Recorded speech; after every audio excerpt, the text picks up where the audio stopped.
What is going on, everybody? Welcome back to the channel. After Sound here, bringing you Splinterlands content every single day. We also stream right here on this channel every Tuesday, Thursday, and Sunday morning, so come by and say hello.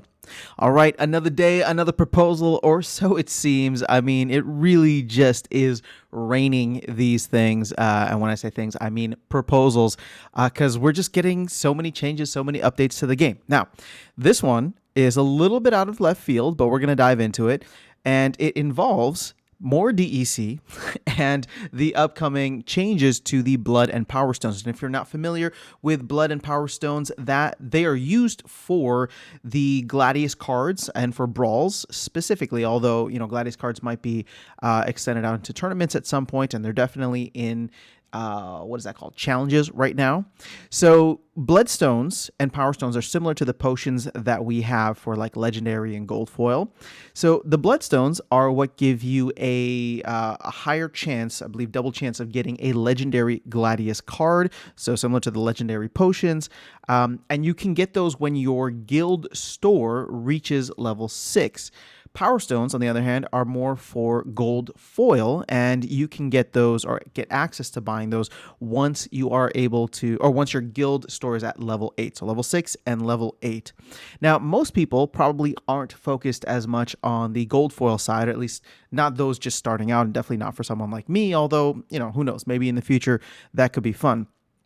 But the original plan, and this has been talked about for months, and I'm talking about since like maybe end of July or August, that Blood and Power Stones would be available to be purchased in vouchers as opposed to merits, which is the only way you can buy them right now.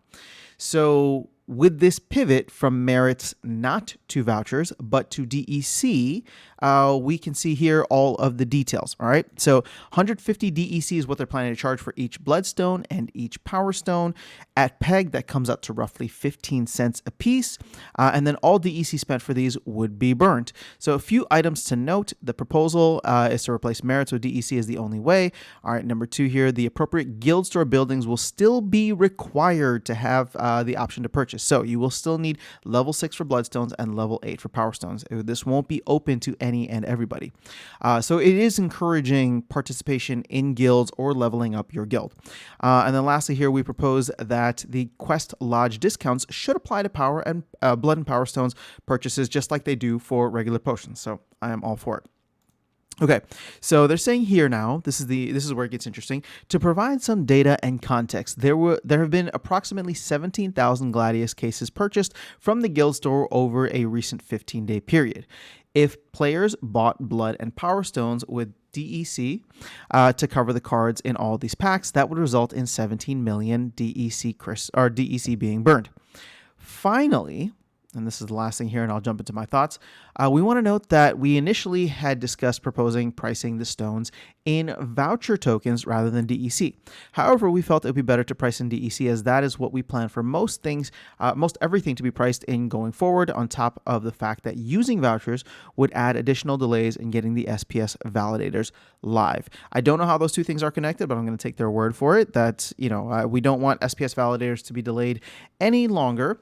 But it sounds like there's a lot that's dependent on the SPS validators, or maybe this was the one that's discussed. Okay, so first thoughts.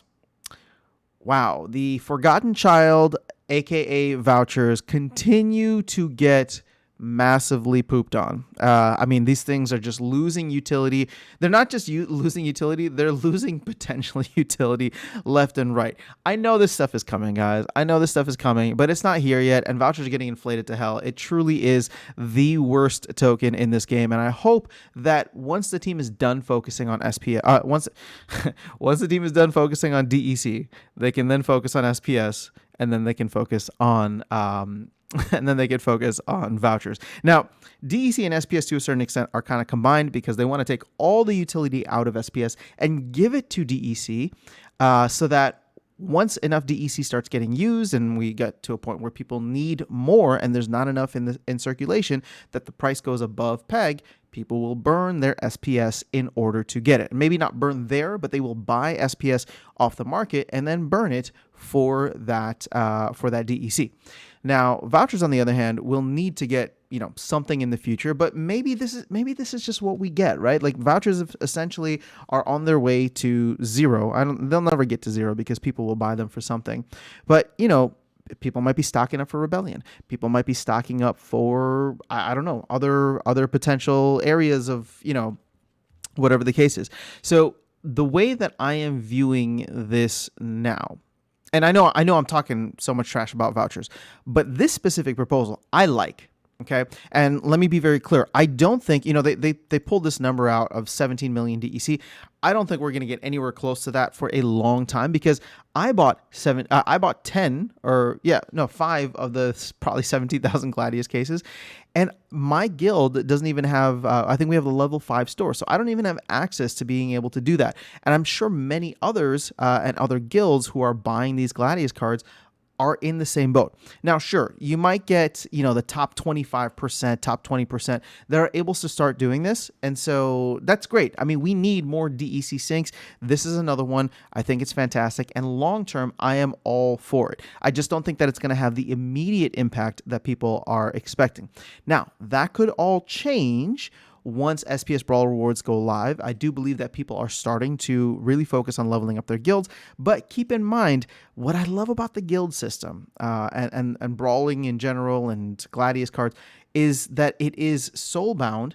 But more so for like guilds, you can't just buy your way to the top. You really have to show up and participate.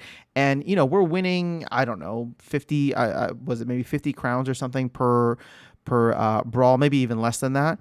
And right now, to get like from a level 5 guild store to a level 6 guild store to get Power Stones, we would need to spend 675 crowns. And so it's not just that, but we'd also need to spend crowns on leveling up our arena, which I think is our main focus right now. But it's one of those things where it's proof of time, right? So Aggie talks about proof of time within the game. So this is one of those areas in which you won't be able to jump in right away. Now, that is going to make the higher up guilds, right? Because they'll be earning SPS, they'll have access to Power and Bloodstones. It's like once you hit this point, things start accelerating and become exponential. But right now, it's difficult for people at the lower levels because it will take time for them to get access to not Gladius cases, but to Power and Bloodstones, to higher SPS rewards and all that. But over time, I think that this is going to be a fantastic thing, and I do like seeing more DEC syncs. So my initial thoughts is that this is a thumbs up for me. I will be voting for it, but I am curious to get your thoughts and to read the thoughts of the broader community, and maybe even wait until the town hall next week to see if people have some good questions for Matt. But on the whole, let me know what your thoughts are in the comments below. We can continue the discussion there. Otherwise, I will catch you all in the next video and see you around the game. Take care.